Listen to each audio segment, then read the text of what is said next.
Hello, my friends. I'm so glad you're here. This is a story about how learning English changed my life completely, from pain and problems to hope, work, and love. You can listen to this story and practice your English at the same time. Try using the shadowing technique, repeat after me, speak with me, and feel the words grow inside you. My name is Martin, and for a long time, my life was not good. I was born and raised in a small town in Argentina. People say, life is hard, but for me, it felt impossible. I worked many jobs, cleaning floors, fixing roofs, selling things on the street, but nothing ever lasted. I was always tired, always angry, and never proud of what I did. My wife, Clara, tried to help. She worked too, in a bakery, 6 days a week. We had 3 children, 2 boys and 1 little girl, but I didn't feel like a good father. I couldn't give them much. I shouted a lot. I drank too much. The bills were always late. Clara cried at night. And I didn't cry, but I felt broken inside. One evening, Clara said something that shook me. She said, "Martin, I can't do this anymore. The children are scared of you. I don't know if I still love you." Then she said she might take the kids and go to her sister's house in Buenos Aires. I sat outside that night, smoking my last cigarette, looking at the stars. I thought, what am I doing?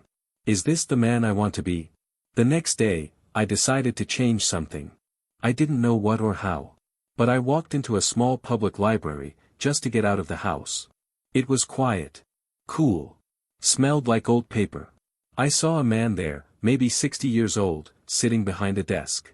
He looked up and asked if I needed help. I said I didn't know, that I was just looking. He smiled and nodded. I walked around. I touched books. I didn't read much, I had left school when I was 16. Then, I saw a book with a blue cover. The title was in English. I couldn't understand it, but something about it pulled me in. I took it to the man and asked if it was a hard book. He looked at it and said, "A little. But I can help you. Do you want to learn English?" I had never thought about learning English. But I said yes. Maybe because I didn't want to go home. Maybe because I needed to do something, anything, different. He gave me a notebook, a pencil, and we started.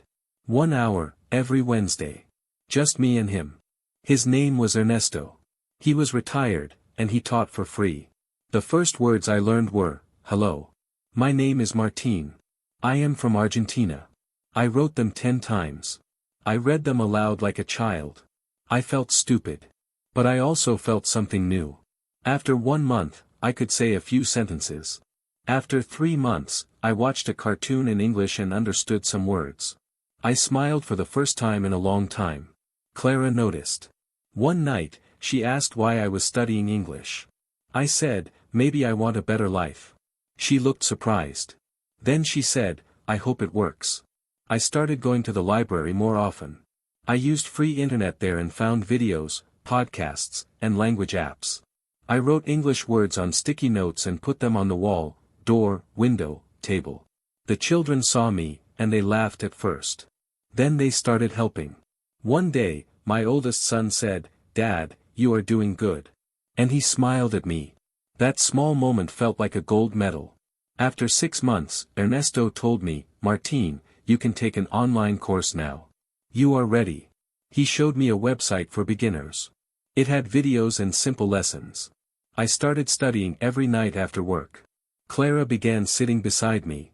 She didn't speak English, but she watched. One evening, I got brave and searched online for English-speaking jobs I could do remotely. To my surprise, I found a small company in the US looking for a Spanish speaker to help with customer service. They needed someone who spoke Spanish and basic English. I sent an email, using the best English I could. I waited a week. Then, I couldn't believe it, I got an interview. I used Google Translate for help. I practiced answers in front of a mirror. My heart was racing when the video call started. The manager was kind. He said, "Your English is not perfect, but your Spanish is excellent. And we like your story." They gave me the job. It paid in dollars. It wasn't much, but more than I had ever earned. When I told Clara, she cried again, but this time, happy tears. She kissed me and said, "I'm proud of you." From that moment, things started changing fast. We paid the bills on time. We fixed the roof. We smiled more. I talked to my kids, not just shouted at them. I started feeling like a father. Like a man again. I kept studying English. Every day. I joined an online group where people practice together. I made friends from India, Nigeria, and the Philippines. We laughed at our accents, corrected each other, and became close. Then, something big happened. The manager of my company offered me a better position, but only if I could move to the US. They said they would help with papers and the move. I was scared. But I talked to Clara. And she said, let's do it. This is your dream. Our dream. The process to move to the United States took almost a year. There were so many documents. Passports, visas, health checks, interviews.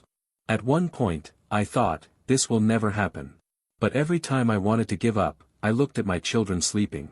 I remembered where I started. And I kept going. Finally, the day came. We packed everything we had into 7 suitcases. We sold our old furniture. We said goodbye to friends and family. Clara's mother cried when we left. My heart was heavy, but I knew we had to go. The plane ride was long. The children were excited. I looked out the window and whispered, please, let this be the right path. When we arrived in the US, everything looked different. Bigger. Faster. Cleaner. I had never seen so many cars, so many lights. We stayed in a small apartment the company helped us rent. It wasn't much, but it felt like a castle to me. My first day at the new office, I was nervous. I was shaking. The team was kind. Some of them spoke Spanish. I had to take phone calls in English, and I made many mistakes. I said the wrong words. I forgot simple phrases. But no one laughed. They helped me. Every mistake became a lesson.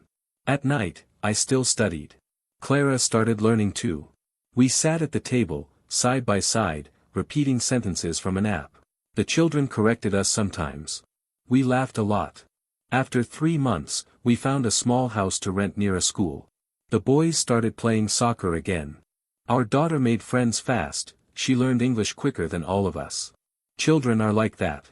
Clara found a part-time job at a cafe. Slowly, our new life started to feel normal. But it wasn't always easy. There were days when we missed home. The food. The music. The people. Some nights, I sat in the dark, listening to old songs from Argentina, feeling far from everything. But then I looked around and saw my family. The kids sleeping. Clara smiling at me with tired eyes. And I knew, we made the right choice. One special moment I will never forget was my son's first school presentation. He stood in front of his class and said, my family came from Argentina. My dad learned English so we could have a better life. I cried in the back of the room.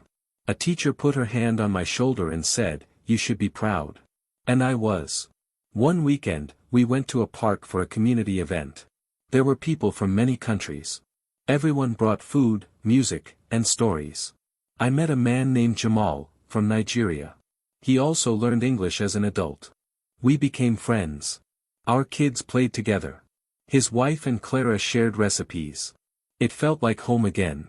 The company I worked for started to grow. After a year, they offered me a team lead position. I said yes, even though I was scared. I gave my first team meeting in English. My accent was strong. My words were simple. But people listened. They respected me. That meant everything. Back in Argentina, I was just trying to survive. Now, I was building something. Not just for me, but for my wife, my children, and maybe even others like me. One night, Clara and I sat on the porch. The kids were asleep. The stars were out. She looked at me and said, do you remember when everything was falling apart? I nodded. She said, thank you for not giving up. I smiled and said, thank you for staying. That night, I thought about Ernesto, the old man in the library. He gave me the first pencil. The first notebook. He didn't just teach me words. He gave me hope. I still write to him. I send pictures of our family. He says he's proud. Sometimes I get messages from people back home asking, how did you do it? I always say the same thing, I didn't have a plan. I just started. One word. One step. One lesson. Then another. And another. That's how everything changed. 2 years after we moved to the United States, we bought our first car. It was old, a little noisy, and the air conditioner didn't really work. But I loved that car. When I held the keys in my hand, I felt like I was holding proof. Proof that we made it. We took a drive along the coast. The kids were shouting in the back seat when they saw the ocean. Clara smiled and held my hand. We stopped at a small place and ate burgers. It wasn't expensive. But I felt rich, not with money, but with life. At work, I kept growing. My English was better. I started helping new workers from Latin America. I told them, don't worry if your English is not perfect. Just speak. Don't stop. They listened to me because they saw I had walked the same road. One day, my manager asked me to train new employees. He said, you understand their fears. They trust you. I smiled and said, yes. I'll do it. At home, our daughter now speaks English better than Spanish. She helps her brothers with homework. She reads books at night and sometimes corrects my pronunciation. We laugh about it. I tell her, you're the teacher now. Then, something happened that brought both joy and pain. My mother, who was still in Argentina, became sick. I couldn't fly right away. We didn't have the money yet. I felt helpless. Every night, I called her. I told her about our life. I told her how far we had come. She was weak, but she listened. She said, I'm proud of you. You're a good man now. After 2 months, I finally flew home to see her. I held her hand. I showed her pictures of our home in the US, of the children smiling. She said, you had the heart. You just needed a chance. She passed away 3 days later. I went back to the US with tears in my eyes, but also peace in my heart. I worked harder. I wanted to honor her memory.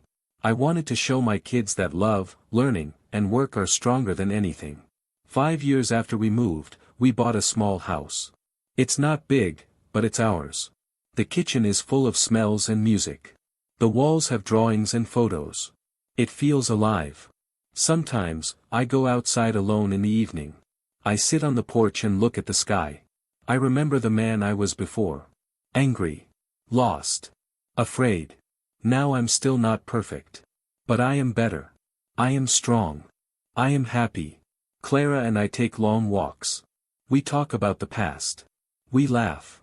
She says, can you believe where we are now? And I say, yes. Because we never gave up. Learning English didn't just give me words. It gave me work. It gave me friendship. It saved my family. It saved my marriage. It gave me back my pride. I didn't become rich. I didn't become famous. But I became someone I respect. And that means more. So if you are listening to this, and your life feels broken, if you think nothing will change, I'm telling you, it can. You don't have to be perfect. You don't have to be fast. Just start. 1 word. 1 sentence. 1 page. That's how I started. And that's how I changed my life.